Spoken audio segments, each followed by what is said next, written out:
या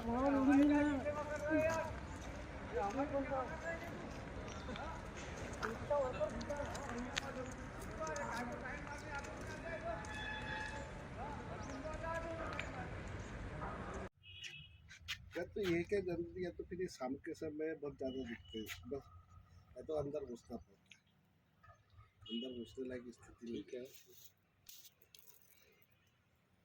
प्लास्टिक के अब भैया मेरी भी बस में ज़्यादा लोगों बोरे भी रखते आता ना। हाँ बोरे मान लो हमारे तो उसको रखना भी जिम्मेदारी रहती है व्यवस्थित।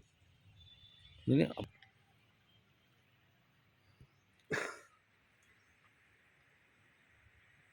जो युद्ध चल रहा है उसका बहुत बड़ा परिणाम हमारे राइस मिलर्स पे पड़ रहा है।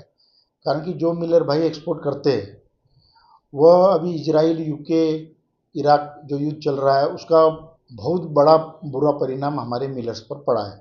कारण कि हमारा चावल ये देशों में जाता है, वो चावल अभी जाना बंद हो गया है और जो चावल गया है उसका पेमेंट नहीं आ रहा है।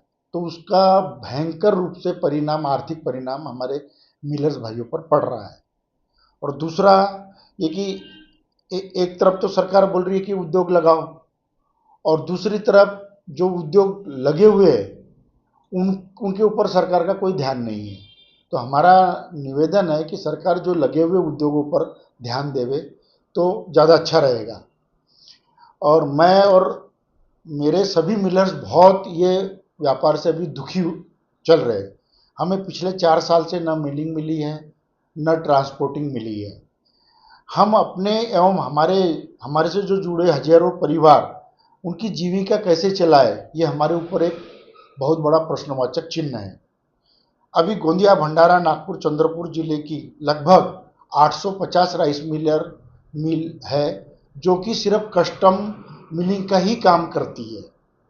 और वो यह कस्टम मिलिंग हमारे से नवंबर महीने में ऑफर फार्म के जरिए भराया गया और हमने जनवरी महीने में बीजी और बैंक गारंटी देकर उनका धान एग्रीमेंट कर उठाया।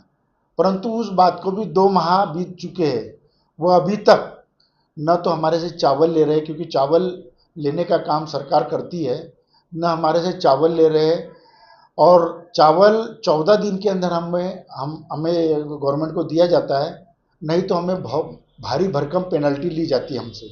तो गवर्नमेंट चावल ले ही नहीं रही है तो हम वो पेनल्टी कैसे भरे, इस पर भी हम बहुत चिंतित है कि जैसे काश्तकार हमारे देश का अन्नदाता है, हम उसकी कदर करते हैं, उनका सम्मान करते हैं, लेकिन वह अन्न तो पैदा करता है परंतु उसका चावल बनाकर पूरी जनता का पेट भरने का काम हमारे जरिए ही होता है। सरकार ने यह भी हमारे ऊपर ध्यान देना चाहिए। हम सभी जिले के मिलर सरकार को हाथ जोड़कर विनंती करते हैं कि हम एक सम्मानजनक मिलिंग रेट एवं ट्रांसपोर्टिंग रेट देकर हमें हमारा 4 साल का पेमेंट रिलीज करे और हमें बैंक से डिफाल्टर होने से बचाए। ये डिफाल्टर अगर हो गए तो हमें एक ही मजबूरी से आत्मदाह करने के अलावा कोई दूसरा हमारे पास विकल्प ही नहीं है।